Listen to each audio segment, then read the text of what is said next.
it's Carly here for MFT, and today I've got a colorful Valentine's shaker card to share with you. I'm going to be using the Heart Stacks Die-namics set. I'm going to be using 3 hearts from that set. I'm going to take the largest one that I'm using, which I think is the second largest in the set, and I'm going to just tack it down with a little bit of low-tack tape and send it through my die cut machine. Then I'm going to use that panel with the largest heart die cut that I'm using as a guide to place my second die. So I'm going to grab another piece of cardstock, put it behind that die cut panel, and then use that to help me center my next heart, tack that down with some low tack tape, and then send that one through my die cut machine. Okay, and I'm going to do it one more time. I'm going to grab that second panel, the one I just die cut, and use that one as a guide for my last panel with my smallest heart die. Tack that one down with some low tack tape and send that one through my die cut machine, and then whew, I'm done die cutting. Then I'm going to grab the smallest heart panel, so the last one I die cut, and I'm going to use it as a guide for placing my stamp. So I'm going to grab the Sensational Skunks and grab one of these cute little guys. Oh my gosh, could they be any cuter? And I'm going to place him so his face is going to show in that heart. So after I've got him positioned, I'm going to take out the die cut one, leave just the plain cardstock in, ink up my stamp, and stamp down onto that cardstock. Okay, then I'm going to start coloring this little cutie with some Copic markers, and the reason that I stamped him on his own panel and not the card front is because I'm using the Copic markers, because they do bleed through a little bit on the back, and I just didn't want that to show on the inside of my card. So in the end, I'm going to have 3 pieces that are die cut with hearts, plus one that's a colored skunk, and they're all going to go together onto a folded card. Okay guys, so I'm going to speed up the coloring and jump ahead a little bit because I love to color, but I am a slowpoke, and I know you have other things to do today than just watch me color. This might be your crafty time. You might just want to get inspired and craft, so let's jump ahead. Now I've grabbed a pale pink Copic and I'm coloring around my little skunk. I'm using that small heart panel to double check and make sure I'm getting color everywhere it needs to be. And this is a great way to add color to a background when you don't want to die cut or you don't want to mask off your critter and use ink pads. But I normally only Copic color a background when it's a small section. So like right here, it's only that little heart area, because otherwise it can take a really long time if you're doing a big section, and it can use a lot of marker ink. So I normally do it for just small sections.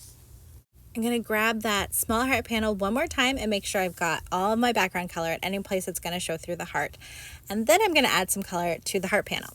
So I'm going to grab Distress Oxide, a blending tool, and I'm just going to blend around the heart, the part that is going to show through the next heart, if that makes sense. After that one's done, I'm going to grab the next one and another color. So for the first one, I did Picked Raspberry. This one is Carved Pumpkin. I just love pink and orange together. And I'm just going to blend ink on here just where it's going to show for the next panel.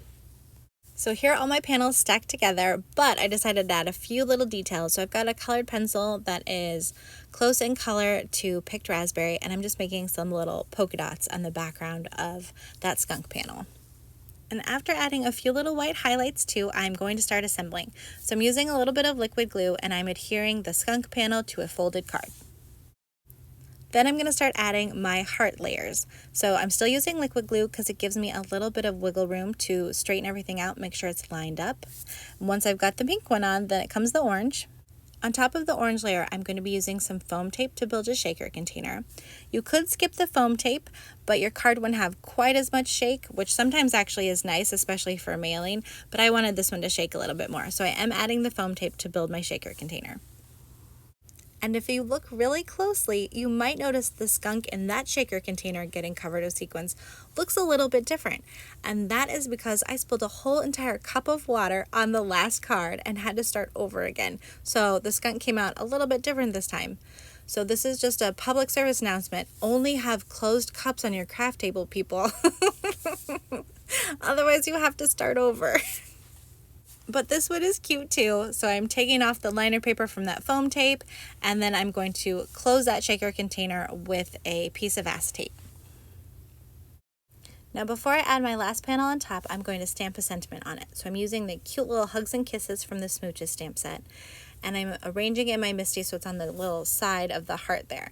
But I want to test it before I commit, so I'm going to grab a piece of acetate, put it over my die cut panel. Then I can ink the stamp and stamp down onto that acetate, and that lets me check the placement and, make sure I like how it's lined up. If I don't like it, it gives me a chance to clean off the stamp, move it, test it again. If I do like it, I just clean off the acetate, get it out of the way, ink up that stamp, and stamp again onto my panel. And then once again, I'm just using some liquid glue on that panel to adhere it to the rest of my card. And ta-da! I've got a bright, happy Valentine's shaker for someone that I love. Thank you so much for watching. I am so happy that you were here today. I hope you are leaving inspired, and I hope to see you here again soon. Thanks again, everyone. Happy crafting.